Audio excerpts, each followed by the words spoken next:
Welcome to Dispatch, the weekly show designed to keep you on track as you build and operate your layout. I'm Roy Smith, your dispatcher. On tonight's show, your layout photos, the question of the week, your comments, and a big shout out. As always, the studio audience is with me here tonight. There's standing room only. Of course there's standing room only because there are no seats here in the studio. Well, there's one, a bar stool, and I'm sitting on that. I'd like to thank all of you for joining me tonight, both out there in cyberspace and here in the studio. All right, calm down, let's get started.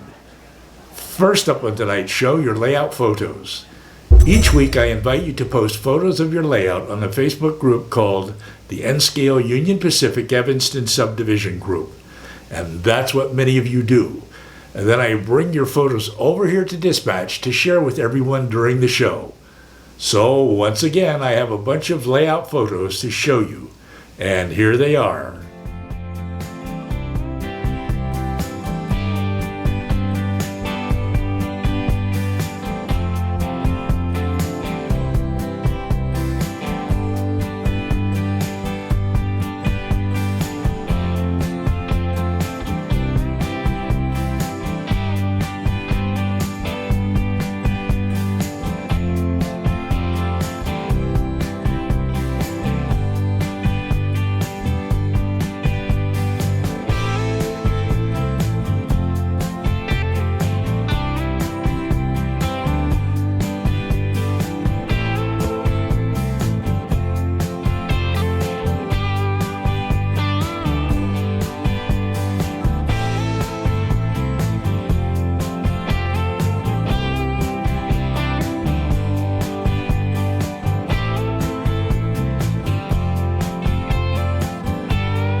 Now, if you posted a photo and it didn't appear in Dispatch tonight, it just means that I received your photo after filming this segment of the show.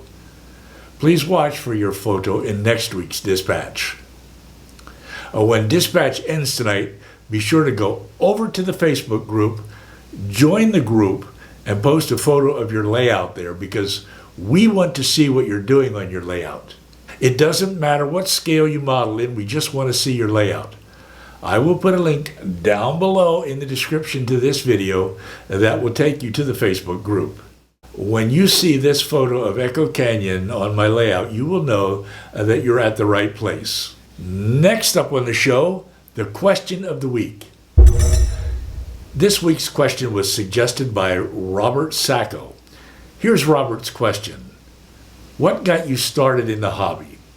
A whole bunch of you responded to this question, and I'd like to share your responses right here on tonight's show.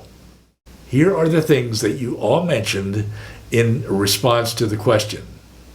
Most of you were influenced by several things on this list, but the largest number of you said it was your father, or in some cases another relative, who inspired your interest in model railroading. Other relatives included your grandfather, your brother, or even your mother. I remember when my father bought me my first train set. It was back in 1957, and I was 10 years old at the time. He bought me a Lionel O-gauge train for Christmas that year. At first, we ran it on the floor, but soon he built a 4x8 platform for it out of a sheet of homosote, supporting framework of 1x3s and sawhorse legs. I ran that train around in circles for hours at a time and never got tired of it. I wish I had some pictures of it. Sadly, I guess we never took any. The second largest number of you mentioned watching real trains as your source of interest in model railroading. I remember watching a local switcher that ran by on the track at the end of our property. As a child, I always liked to wave at the engineer as the switcher passed by, and he would wave back and blow the horn. And I remember that my great-grandmother worked at a massive train yard in Northumberland, Pennsylvania during the 1950s. I could see the yard when we drove past it. 1,500 freight cars passed through that yard each day at that time. But there were other things which got you all started in the hobby, as you can see here.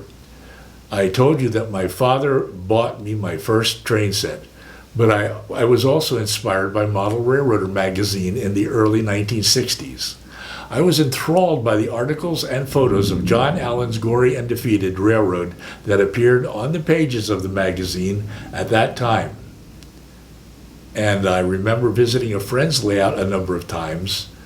Descending the steps into his basement was magical. He could run 3 or 4 Lionel trains at a time on his layout. He is one of the very few childhood friends whose first and last names I can still remember. I don't remember visiting any hobby shops when I was young, but I do remember seeing trains in department stores and even in the windows of hardware stores at Christmas time. So for me, as well as most of you, a variety of things contributed to my young interest in model trains. After that, my interest in trains waned for decades at a time as an adolescent and adult, but I always seemed to come back to it sooner or later. I guess once you're a model railroader, you're always a model railroader. Well, I want to thank all of you who responded to this question. It seems that most of us have had the same kinds of experiences as youngsters. Our parents buying us train sets at Christmas time, usually Lionel O-gauge trains, and our young fascination with real trains. Childhood and our fascination with trains back then was a magical time, and although we've aged a number of decades since then, most of us never really lost our childhood fascination with trains. And now, the question of the week. The question for the coming week was suggested by Andy Henley. The question he suggested was, do you ever get bored with model railroading? If so, how do you regain your interest in it?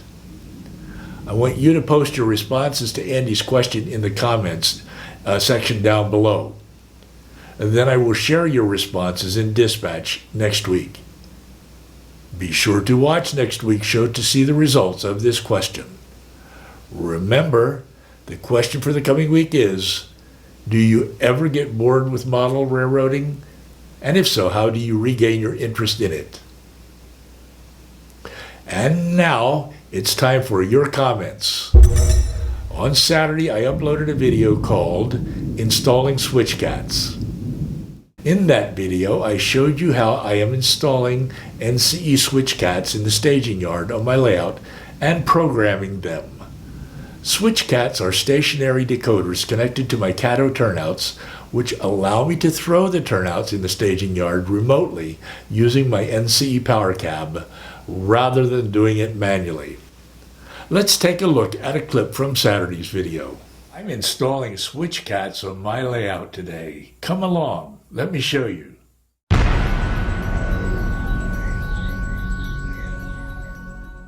Hi, I'm Roy Smith. I'm installing switch cats on the turnouts in my staging yard. I can reach the turnouts there to throw them manually as I do everywhere else on my layout. But there's only 8 inches of clearance between the upper and lower levels in the staging yard. For that reason, it's hard to see which way the turnouts are thrown. As you are about to see, the switch cats will eliminate that problem. I received a ton of comments from you in response to this video. Here's what a few of you had to say. Referring to my NCE switch cats and Cato Unitrack, Jason Wood of JNW HO Series wrote, "Hey Roy, while I don't use these products, it was great to see how they are used on your layout. Great tutorial." Thanks, Jason. It will be a big change in my layout when I get all 12 switch cats installed in the staging yard. Then I will be able to throw the turnouts there remotely. I'm really pleased with this improvement. Troy Simpson wrote, "What if I used one switch cat to throw 2 switches, one on each end of the yard? Would that work? Can they handle more than one switch machine?" Troy, I believe that you need a separate switch cat for each turnout, but you can program multiple switch cats to the same turnout number. And then all of those switch cats will throw when you select that number on your throttle. Chris Mitchell wrote, "Wow, Roy, that almost makes me want to switch to Cato. I really like the easy wiring of the switches and options on the throttle." I hear you, Chris. Cato and NCE are a perfect combination. The instructions for both are always clear and easy to understand. That's the way I need my model railroading to be. My decision to go with Cato Unitrack and an NCE power cab back in 2014 was one of the wisest decisions I've ever made in the hobby. And Dominic465 wrote, "LOL, I like the cat that throws the switches. Great demo, Roy." Thanks, my friend. And now if I could just teach that darn cat to actually throw the turnouts instead of knocking over the trains. If I could teach him to do that, then I would not have to buy so many of those expensive switch cats. Well, I'd like to thank all of you who responded to the video with your comments. Posting your comments is a great way to share the hobby. Now, if you still haven't seen the video installing switch cats, I will put a link down below that will take you directly to it. Go over and watch it after dispatch ends tonight. And now it's time for tonight's big shout out. And tonight's shout out goes to John Tanzillo and his ATSF Paradigm Division. John's layout occupies a space measuring 15 feet by 25 feet and is located in its own building. The layout is powered by an NCE ProCab DCC system. It is a proto-freelance layout that depicts ATSF trains that depart from Chicago, run west, and then return. A number of other railroads that interchanged with the ATSF in Kansas City will appear on the layout. Let's go over and take a look at one of John's recent videos.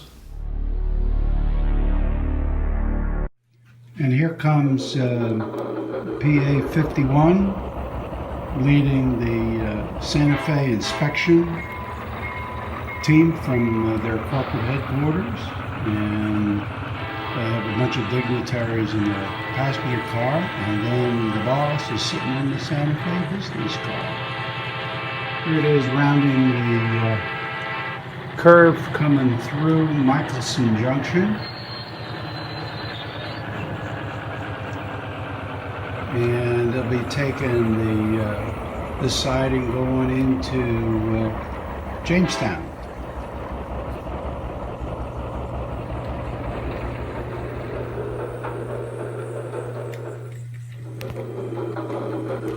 Here she comes.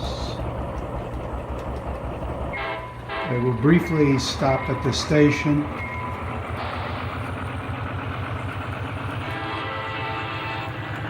You'll notice the new 3D printed platforms that I've put out there. Okay, we're going to stop here for a short period of time. Then we'll join them when they move on to the next station. Now, you've had a chance to see a clip from one of John's videos right here on Dispatch. So I want you to go over to his channel and check it out for yourself. I will put a link down below that will take you there. Be sure to subscribe while you're there and tell John that Roy Smith sent you. Well, that just about concludes tonight's show, but I want you to stick around because there's 3 things I want you to do before you go. First, I want you to make a note to come back here every Tuesday night for Dispatch and lay out updates on Saturday mornings. Second, I want you to subscribe if you haven't done it yet and hit the notification bell so that you don't miss any upcoming episodes on this channel. And third, I want you to remember that there are 179 other videos on this channel.